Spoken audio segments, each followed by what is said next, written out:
Okay, so sometimes it's not always necessary to keep reading and writing from the database every time we do something. Sometimes we may just want to keep all the storage local and read and write it as and when we need to in one go, like for saving to the cloud kind of option.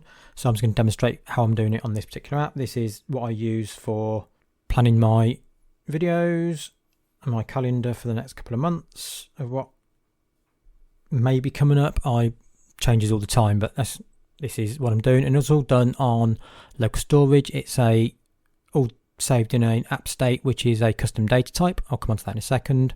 And basically we've got these settings: save to cloud and import from cloud, and that's what we're going to be looking at now. So we've got an app state, which is in this instance called posts, and it's a data type app state, and the data type is called post details, and it's got all the different fields for the stuff that is of interest when you're just creating the posts. So basically what happens is, on the app you fill all the details in, but it's all saved on local storage and just keeps adding to the app state, and you can then just save it to the cloud or delete everything and re-import it.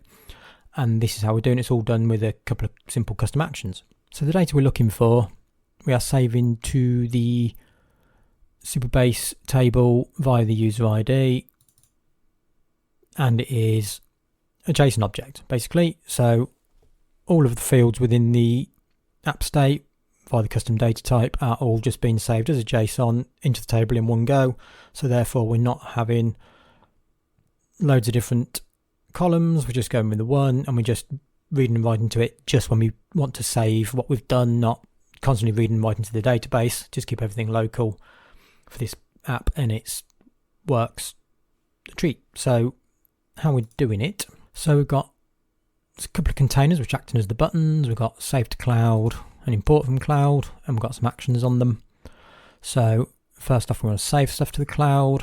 Simply we're just asking the user if they're sure they want to do that, because it's going to overwrite the last save, and then we're showing the snack bar to say they've done that after they've done it. But the action itself is save posts to Supabase, and we are sending in the user's ID as a parameter. All these code snippets will be available on rapidmvb.co for you to just go and copy, paste and download and use to your heart's content. So you can go and check those out and just go and copy them from there. So basically what we're doing, we are sending in the user ID, we are fetching the app state, and then we are mapping it to a JSON object. We are then sending the JSON object called JSON payload to Supabase via the remote procedure call along with the user ID, and what that does is then saves it to the table. So essentially we're just putting the JSON object and the user ID, and we're updating that particular column in the table that we just mentioned with the new information within the JSON that's been received. So that's how we're saving to the table. And then the opposite of that is obviously to import. So if we want to import from the cloud, same thing. Are you sure you want to overwrite your data? And then if you confirm yes, that's great. And then snack bars just to say you've overwritten your data. And then what we are doing, this one split into two, we are simply retrieving the user's posts from the table in relation to their user ID, and then we are repopulating the app state from the payload that we've received. So our action output name for retrieving the posts from the table is called users posts, which then is the input parameter for the repopulating the app state with the JSON object. So get users posts, we simply send in the user ID to Supabase via the RPC, and we're returning a JSON, and that is what we are calling, and we're just returning simply the JSON object users posts back to Flutterflow, and then we are then passing that, as I said, into the populate the post details, and that's the JSON payload that we are using our input parameter.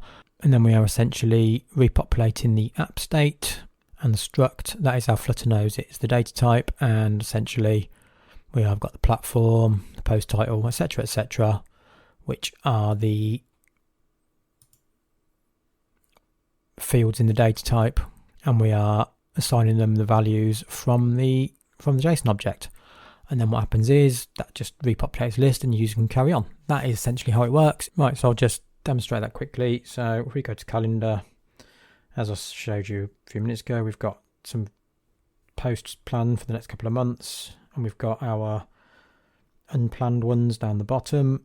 They don't yet have a date. And then if we go to each week, there's kind of what's currently in the plan, although it does change, so I wouldn't spend too much time worrying about the actual titles. They're almost certainly going to change before I get to that point.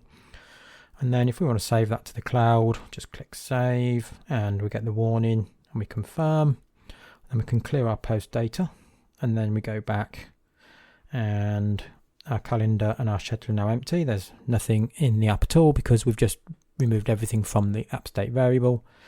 And if we go back to settings and import, and again, do we want to overwrite? Yes, we do. And then we've imported from the cloud. And then we've got back to our calendar and our schedule. All repopulated from the column in Supabase as I showed you via the JSON object. So that's how you do it. There isn't always necessarily a reason to write to and from the database every time you change something. It's faster to do it on the device, obviously, and sometimes that's just all you need. And then you can change this to update and save to the cloud automatically on periodically, but I've just got a couple of buttons. But again, it's something you can explore. So hopefully it's useful. Hopefully you can find a way to apply this into your projects. It's very simple to do. So I'll speak to you in the next video.